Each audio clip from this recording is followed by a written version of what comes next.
Hello, my beloved believers, my lovely friends. Greetings to all of you in the name of Jesus Christ. How are you all? Hope you are all well with the blessing of our Lord Jesus Christ. இன்றைய சக விசுவாசிகள் அனைவருக்கும் இயேசு கிறிஸ்துவின் இணைய நாமத்தில் நான் உங்களை வாழ்த்துகிறேன். எப்படி இருக்கீங்க? சௌக்கியமாக இருக்கீங்களா? சரி, இந்த நாளிலே ஞானஸ்நானத்தை பற்றி ஒரு சில வார்த்தைகள் உங்களோடு பகிர்ந்து கொள்ளலாம் என்று ஆசைப்படுகிறேன். Let me read the word of God about baptism written in the letter of Romans chapter 6 verses 4. Roman 6 அதிகாரம் 4வது வசனம். Therefore we are buried with him by baptism into death, that like as Christ was raised up from the dead by the glory of Father, even so we also should walk in newness of life.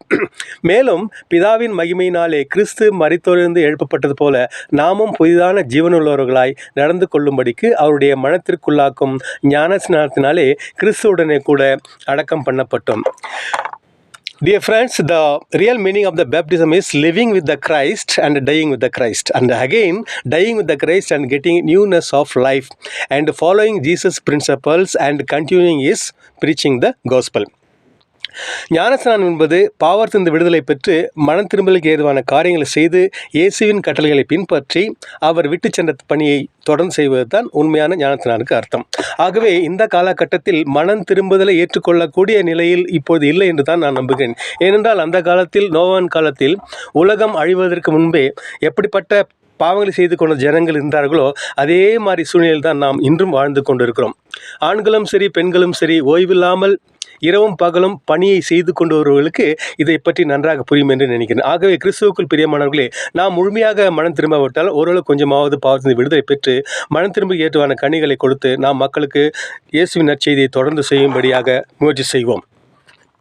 எந்த சூழ்நிலையும் அவர் அன்பினின்று நம்மை பிரிக்காது காத்து கொள்வார். ஆமென்.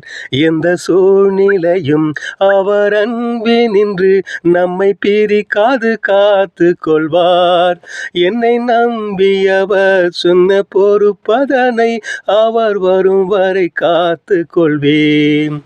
என்னை நம்பியவர் சொன்ன பொறுப்பதனை அவர் வரும் வரை காத்து கொள்வேன். எங்களை நேசிக்கும் நல்ல ஆண்டவர், இந்த அருமையான கால வேலைக்காக துதிக்கிறோம், ஸ்தோத்திரிக்கிறோம் சுவாமி.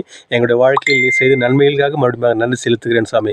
கடந்த வாரம் முழுதும் எங்களை கண்மணி போல காப்பாற்றி வந்ததற்காக நன்றி செலுத்துகிறோம் அப்பா. இறைவா, நாங்கள் பாவத்தில் இருக்கிறோம் அப்பா. இறைவா, எங்களுக்கு நோயினால் நாங்கள் அகப்பட்டு கொண்டு தீராத வியாதினால் பாதிக்கப்பட்டு படுத்த படுக்கையாக இருக்கிறோம் அப்பா. கடன் தொல்லையிலிருந்து மீட்க முடியாமல் தவிக்கிறோம் அப்பா. நாங்கள் பயந்து கொண்டு வாழ்ந்துக்கிறோம். இவைகள் எல்லாவற்றிலும் இருந்து இறைவா எங்களை காப்பாற்ற வேண்டும் என்று மன்றாடுகிறோம் சுவாமி. தொடர்ந்து உமது கிருபையாலும் இருக்கத்தாலும் எங்கள் தேவைகளை சந்தித்து நாங்கள் கேட்டவைகளும் கேட்கக்கூடியவைகளும் ஏற்ற நேரத்தில் உமது சித்தத்தின்படி எங்களை கொடுத்து எங்களை வழிநடத்த வேண்டும் என்று இறைமகன் இயேசுவின் மூலம் பிரார்த்திக்கிறோம் எங்கள் நல்ல பிதாவே. ஆமென், ஆமென். Thank you friends. See you in the next week. Till then, it is Arul from Bangalore. Bye bye.